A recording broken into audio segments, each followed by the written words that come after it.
To date, we have issued 175 million rand in cashback. So that's about 10 to 11 million US dollars Yeah. in cashback rewards that's been issued to customers. We're closing the January figures. In January alone, we reached 94% of the points or the cash we had issued was actually redeemed. So people Wow. needed it. They Yeah. needed Wow. those extra funds in January. That's why I say it's starting to teach us a lot about people's spending behavior, but also buying behaviors, their pressure points. And I think for us in a world where we are dealing with millions of transactions every single day, this has become such a powerful tool. The South African fuel industry, I'll talk about 2025 numbers because those are out now. Full year industry performance has been flat in terms of fuel volume growth, but BP's performance has grown. So we have grown ahead of industry, which is Yeah. how we've been able to capture the market share. One of the things we always focus with anyone we work with from a brand point of view is how do your staff love your own program? Haven't seen ecstatically excited staff. Like they were so excited last time I was there. They were like, this program has changed everything for us. This program is so phenomenal. This program is so great. How did you achieve that? Because that I don't see across many brands, even outside of your industry. Amanda, I think the formula for us has been this is not a marketing and loyalty team's responsibility. When we came out with loyalty, this became a business imperative and a business initiative. Every Friday for 6 months, we were activating our forecourts across the country. We got out into the cold face together with the attendants and the site staff to firstly help them sell the proposition, but to show the commitment that we had behind this program. We invested a lot of money from a marketing point of view. So we really needed that the customer experience doesn't slip at the end after everything we've done to get the customer on the forecourt. This show is brought to you by Comark, the global loyalty partner trusted by enterprise brands in over 50 countries. With more than 30 years of experience and 290 million loyalty members on board, Comark knows what it takes to build real connections that last. Their AI-powered tools turn data into action and customers into superfans. From fraud-proof platforms to personalized journeys, Comark helps you boost engagement, grow revenue, and make loyalty your competitive edge. Want to see how they do it? Head over to comark.com and discover loyalty that actually works. Hello and welcome to Let's Talk Loyalty and Loyalty TV, a show for loyalty marketing professionals. I'm Paula Thomas, the founder and CEO of Let's Talk Loyalty and Loyalty TV, where we feature insightful conversations with loyalty professionals from the world's leading brands. Today's episode is hosted by Amanda Kromhout, the founder of Truth Loyalty, an international loyalty consultancy. She's also the author of the book Blind Loyalty, 101 Loyalty Concepts Radically Simplified, and the founder of the Blind Loyalty Trust. Enjoy. Hi, I'm Amanda Kromhout, CEO and founder of Truth and the author of Blind Loyalty. Today's interview on Let's Talk Loyalty and Loyalty TV is with Nokwanda Khumalo from BP South Africa. BP South Africa launched BP Rewards 18 months ago, and the success of this program is just phenomenal. Nokwanda shares with us how they've gained market share growth, they've seen fuel volume increase, and how it's enabled them, obviously, to get closer to their customer, reignite lapsed customers, and the list goes on. And she summarizes it absolutely beautifully in the words that loyalty has become an enabler for fuel and convenience growth. It's always the greatest pleasure to interview on Let's Talk Loyalty and Loyalty TV, a client of Truth. So today I have Nokwanda Khumalo. She is the General Manager of Mobility and Convenience for BP South Africa. Nokwanda, welcome to Let's Talk Loyalty and Loyalty TV. Thank you so much for having me, Amanda. I'm really looking forward to this conversation. It's super exciting because we worked together many months ago at the start of your loyalty journey. So I think that alone for me is exciting because I know what's coming. I know the work that went into it, and I know what you can share with the audience, the global audience of Let's Talk Loyalty and Loyalty TV. So I think you know our very first question is a little off the beaten track, and it's about what is your favorite book? My favorite book of all time is a book I read in 2018, 2019 by an author called Brené Brown, and it's called Braving the Wilderness. And why I loved that book is it talks about finding belonging, but it also talks about having the strength to stand alone. And I think as a leader and as a corporate woman and a mom and wearing many other titles, it's a book that's just helped to shape a lot of what I do and how I think. And I always go back to it every few years. That's amazing. Well, as a mum and a businesswoman and all of the above, all the superpowers that you need. So I'm sure many of us listening to that, I made a note exactly of the title of that book. So, Nokwanda, your route to loyalty is not a traditional one. You've got a lovely story. You've got great depth and experience, but across different industries. So let's start Yes. with that. I think the audience would love to hear how has your journey taken you into the role that you're currently in now? Right, absolutely. My route to loyalty has not been conventional at all. So after finishing my first degree, my business science degree, I did it at the University of Cape Town back in the early 2000s. After finishing that degree, I started off in the FMCG sector, so fast-moving consumer goods. My first employer was a company called Unilever. They are also a global company. Yeah. And I spent about 9 years with Unilever, did various roles from key accounts management, customer marketing, trade marketing, brand building. And my last job with them was in category management. After leaving Unilever, I joined Tonga Tulip Sugar as a marketing manager. After that, my last role in FMCG was with South African breweries. Absolutely loved that job. I was a channel manager there, and I was doing trade marketing for SAB. Late 2016, I then entered the energy sector. I actually started off at Shell, did various roles at Shell, spent about 5 years with Shell. I started off in partnerships, then I went into convenience, and then my last role with them, I was heading up sales and operations. And that was probably really my first introduction of loyalty. I was part of the team that executed their loyalty program in the marketplace around 2019. Yeah. After leaving Shell, I then joined Sasol as the vice president for retail. And it was during that tenure as well, I helped Sasol I was part of the team that executed their loyalty program as well. And then September 2023, I joined BP as the general manager.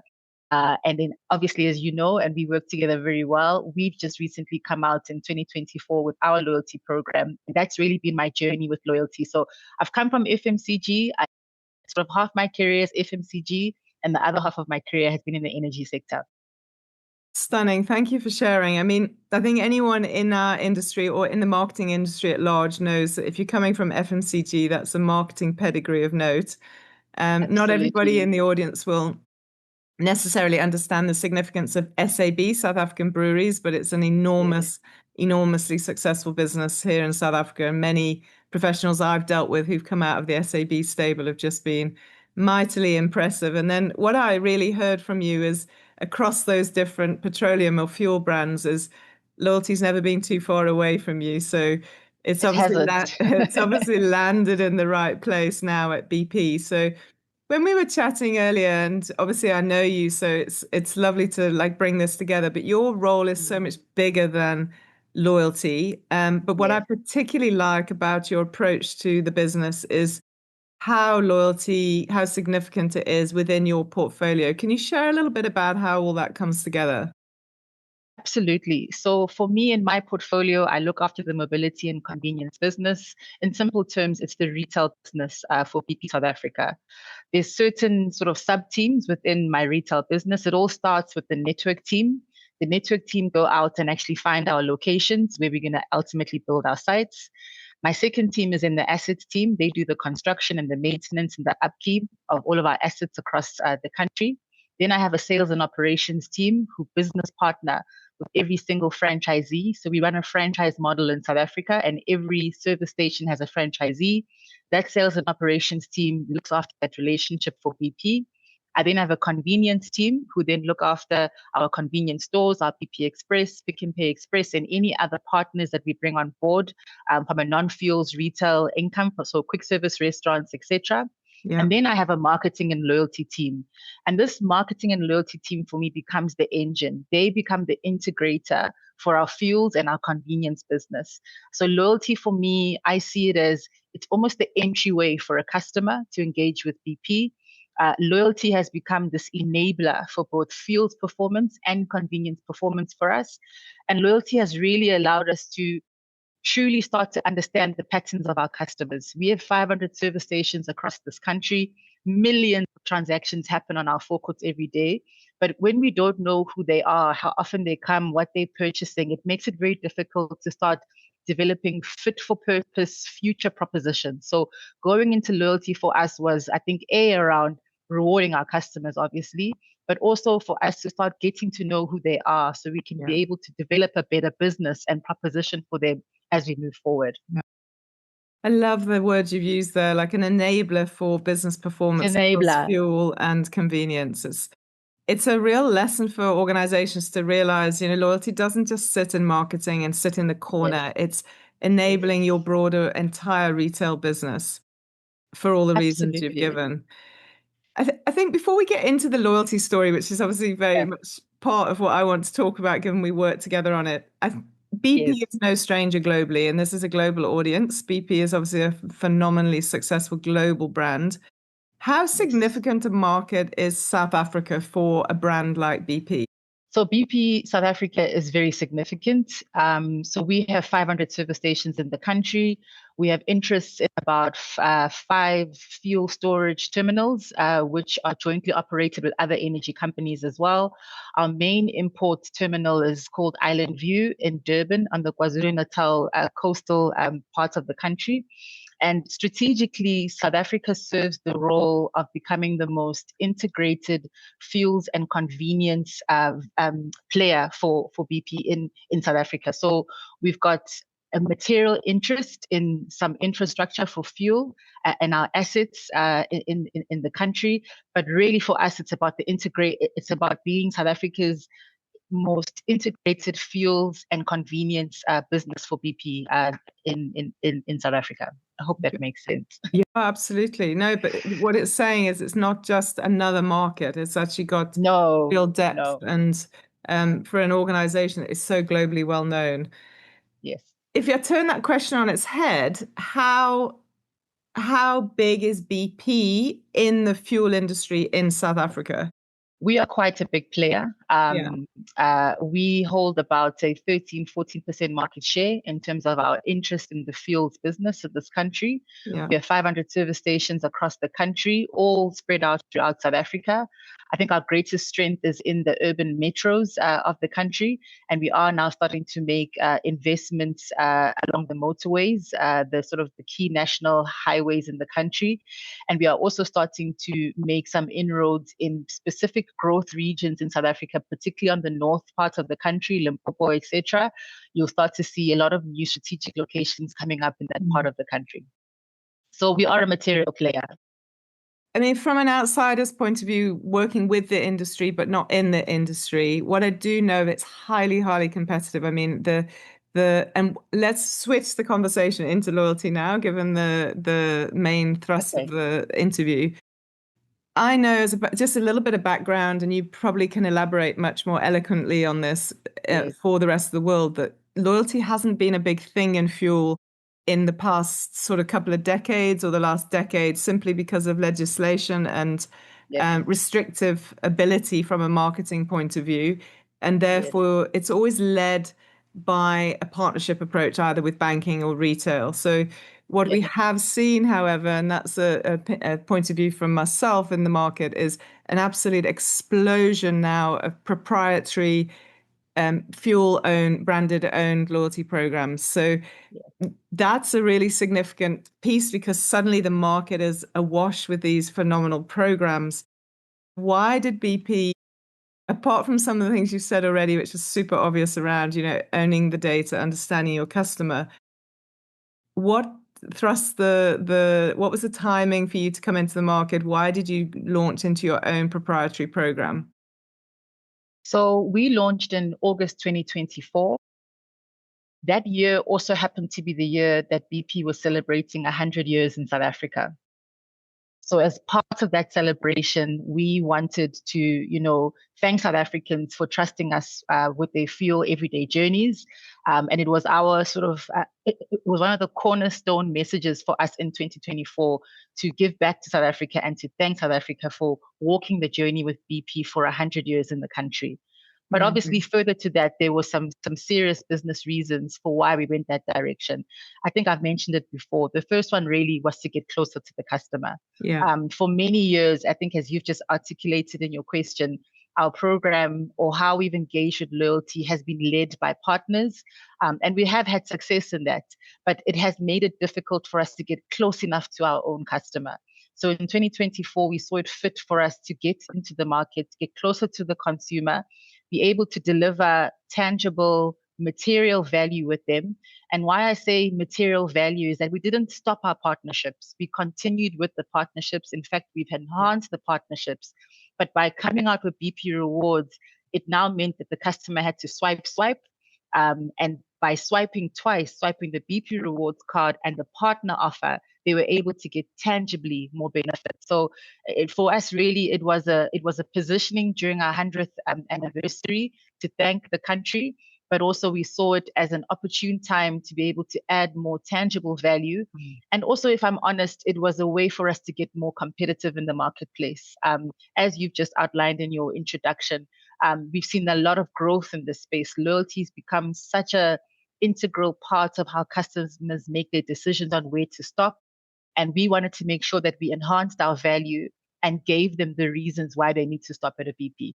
Absolutely. So, I mean, just my point of view from chatting to an Uber driver. So I use the same gentleman when I travel to Johannesburg, who is also an Uber driver, but he's a driver I know. And he is so excited by your program and your partnership program with Smart Shopper as well, Pick and Pay Smart Shopper. He gets so excited when I talk to him about the value he gets back because his life depends on that. And we see in our annual white paper for South Africa, we write it every year. So I'm currently in the process of writing the 10th edition, which will come out in March. And we see the impact of a loyalty program on the fuel decision, full forecourt decision. So in grocery retailing, typically, we see that loyalty programs are the fourth reason why a customer would choose their first grocery store behind price, convenience, and so on. But for fuel, it's the second reason. Yes. So it's location number one, and number two, ahead of fuel, ahead of staff, ahead of everything else is the loyalty program. So it's really fascinating to hear you cement that, but we see it as well across the board with South Africans. I think it's worth sharing how our journey started very briefly. I think so. I've never worked with a business that has been so determined to make this happen in such a record time. And normally we see a process of the design, strategy design, and getting into the detail of writing, for example, a business requirements document can take months, like 3 months, 6 months. This was achieved in 3 days. So BP was so determined to get this right, with time pressures to get it right, as you said, for your 100th anniversary, that you brought all of the people globally around the table for 3 solid days where we cracked it out, and look where you are now. So it's a real lesson when I talk to other clients. You can take 3 months, or you can take 3 days. It really is incredible how we came together. And I think, as you said, both local and global stakeholders and the ecosystem of external technology partners that we've worked with. I think when the ambition and the objective is clear, it just made it so much easier for us to get through those 3 days. They were intense, but when I look back now on the success that we've had and the numbers that we see, I think my heart just, I get so excited about speaking about what loyalty has done for our business. It was super intense, but that leads us beautifully into it was all worth it, because now you're 18 months on. Thank you again from myself personally, because you invited me to your 1-year anniversary where you shared with the press and your partners the success of the program. So we're even, I think, 6 months on from that celebration. Yes. Share with us as much as you can around how it's doing. What is it doing for your business? Amanda, if I tell you I say it's an enabler. Maybe the word is not big enough. It really has become a bedrock of our business. It's now 18 months post the launch. We've demonstrated considerable customer engagement. As of probably a couple of days ago, our registrations now are just under 1.3 million users. To date, we have issued 175 million rand in cashback. So that's about 10 to 11 million US dollars in cashback rewards that's been issued to customers. From a redemption point of view, to date, we're sitting at about a 55% redemption, and we really see the redemption peak at certain months. It was quite interesting to see in December and as well as in January how much that redemption peaked. People were looking for that extra assistance to fill up their tanks or to get additional snacks, etc., inside the convenience stores.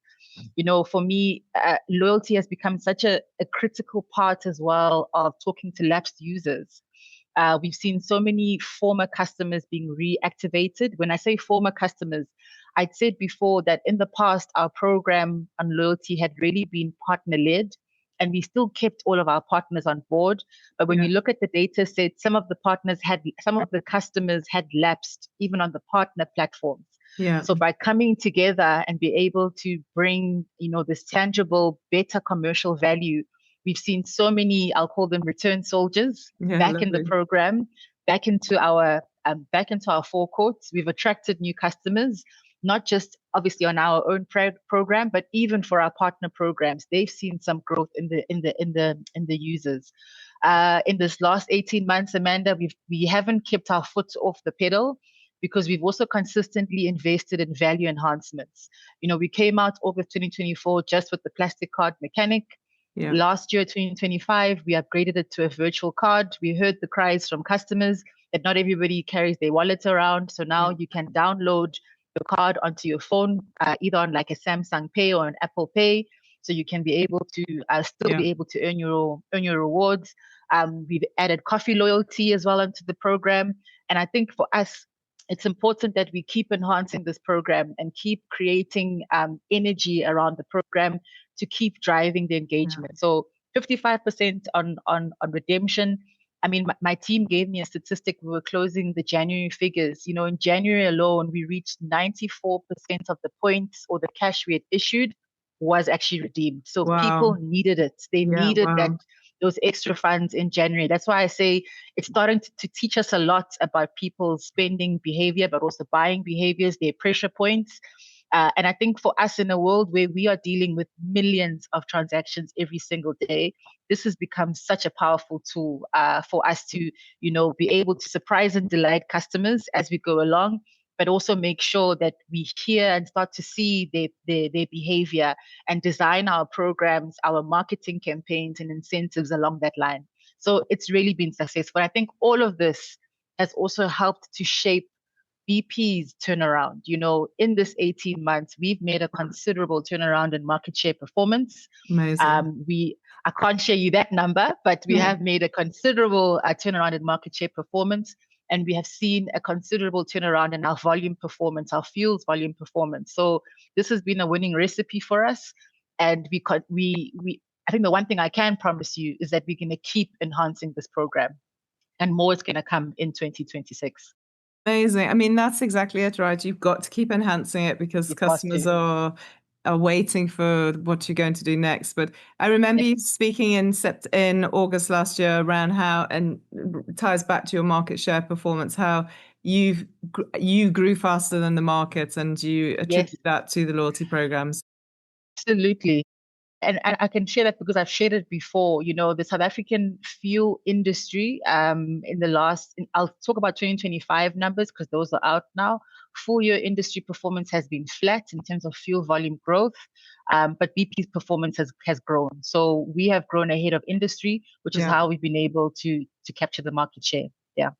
Great. Thank you for sharing the results, because I think that's, at the end of the day, that's what everyone wants to tie back to. I want to talk through something that I'm particularly very passionate about. So one of the things we always focus with anyone we work with from a brand point of view, or any companies we do an audit on, is how do your staff love your own program?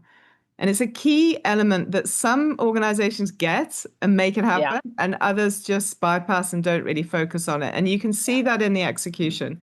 I have not yet been to a BP service station where I haven't seen ecstatically excited staff. Like, they were so excited last time I was there. I wanted to video them to post on Instagram, because they were like, this program has changed everything for us. This program is so phenomenal. This program is so great. How did you achieve that? Because that I don't see across many brands, even outside of your industry. You know, Amanda, I think the formula for us has been, this is not a marketing and loyalty team's responsibility. When we came out with loyalty, this became a business imperative and a business initiative. We took the entire business, the entire value chain through what we were doing, and we mandated everybody to get involved, from BP office staff to our retailers, to our partners. Everybody got behind the initiative, and everybody was clear what we were trying to do. At the very start of our launch, every single person who works in retail, so I have the privilege of leading about 100 people in retail. Yeah. Every single person in retail, myself included, and the senior leadership team, all worked on the forecourt. So every Friday for 6 months, we were activating our forecourts across the country. We got out into the cold face together with the attendants and the site staff to firstly help them sell the proposition, but to show the commitment that we had behind this program. We invested a lot of money from a marketing point of view. So we really needed that the customer experience doesn't slip at the end after everything we've done to get the customer on the forecourt. And for me, it became about consistency. We consistently are engaging with our attendants. We do national roadshows every 4 or 5 months to engage with them, to role play scenarios. We do all kinds of gamification and games with them. And there's also some incentives that we put together when we do big marketing campaigns to get them to still drive loyalty. So loyalty has just become the language. It's become how we trade. And for me, we had to win the hearts of those attendants. We had to win their hearts, because every other intervention at the end of the day rests with them. They need to, it's that moment of truth we always talk about. So we had to win their hearts, but we also had to show them that we're with them on this journey, and we are prepared to be on the forecourt to also execute this launch. Absolutely. It's just amazing to hear. And actually, it's probably worth us explaining for the rest of the world, because South Africa is quite different, that it's a serviced pump. You have attendants helping us. We're very privileged that we can sit in our cars on rainy days. Whereas the rest of the world, I always feel that when I go to the UK and it's cold, wet and windy. But very few markets have that. That is a real advantage for you, in the sense that you can, if you can do what you've done, that you've got that human touch at the customer experience frontline, able to really help you sell and support the loyalty proposition. It comes through, honestly, so strongly. And I didn't know some of what you've just told me around you and your leadership team being actually on the forecourts at a regular basis when you launched it, and it shows. It's incredible. Oh, thank you. Thank you so much, Amanda. No, it's lovely. It's great. It's super. So I guess it hasn't all been a bed of roses. I'm sure there's been lots of challenges. Please share with us some of the challenges of your loyalty journey. So I think the first one is probably very obvious. I mean, we had set ourselves an ambitious target of being ready to launch in 2024 when we turn 100 years old. We didn't have a lot of time to get ourselves ready, but we got ourselves ready. So challenge number one, I think for me, was just the fact that we went into a plastic card. The market has, I think, somewhat evolved as well. There's many applications.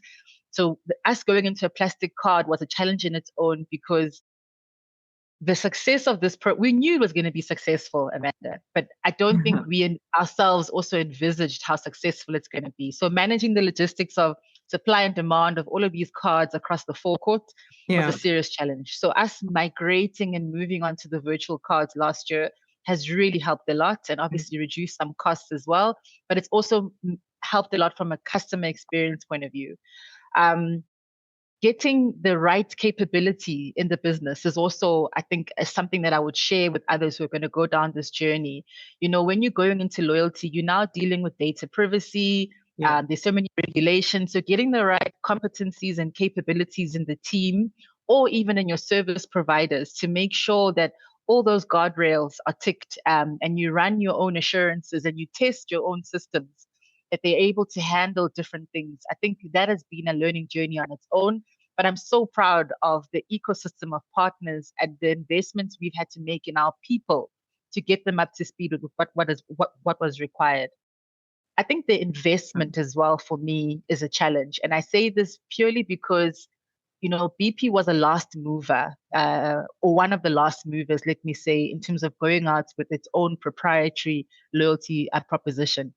So as last mover, you've got to make an impact, which means you've got to invest. You've got to invest, and you've got to make sure. We literally painted South Africa green for a period of 5 months. You did. You couldn't miss our billboards. You couldn't miss us on TV. You couldn't miss us on YouTube. Anywhere you looked, you couldn't miss us. So there was a high investment towards going in as late as we did. And because of that, we made sure that we just were obsessed with one key metric. And our obsession with one key metric was number of signups, because we knew we were offering value. We knew we were offering one of the most competitive propositions from a value point of view. So if we could just get the signups, the volume would come. Yeah. The business case would justify itself. And it worked. It worked. Obviously, now we've evolved. There's many other metrics that we're looking at, but the customer signups and making sure that these customers are active, that was our North Star as we went in. So challenges will come. You've got to get flexible. And I think the last thing I'll probably mention on this for me is that I'm so grateful and thankful for our partners, because many of them have walked this journey for many years before us. There was a lot of skills transfer as well that happened between our partners, that being Nedbank, Discovery Insure, and Pick n Pay. So having almost, I'll call it like a big sibling on the journey as you're going down this road was really also helpful for us as we navigated this new space as BP. And it's great that your big siblings stood by you and didn't get jealous of the new the new kid on the block. And really, they've seen the benefits as well. I think that's why the swipe mechanics were so important, because it didn't only just obviously help us to get our program solidified, but it also helped to reactivate lapsed users, to get in new users. The mechanic created an incredibly powerful business case for ourselves and also our partners. Well, it shows. I love how you express that we painted the country green. I think the Springboks might challenge you a little bit with that, but yeah, super. So coming to the end of our discussion, which I don't think any of the listeners even want to end because it's so insightful, but what is your overall feeling, broader than maybe even just BP, of the value of loyalty in the future of forecourt retailing? It's become a table stake, Amanda. It really has become a table stake. And I think you mentioned it earlier on with some of the research you're doing or the paper that you're going to come up with. It really has become a key decision factor where somebody's going to stop. And why is that? I'm also South African. We are sort of plagued with a variety of different macroeconomic factors that are going on that you necessarily can't control. Customers are feeling the pinch. And at the end of the day, you need to stretch your wallet, you need to stretch your money and your income.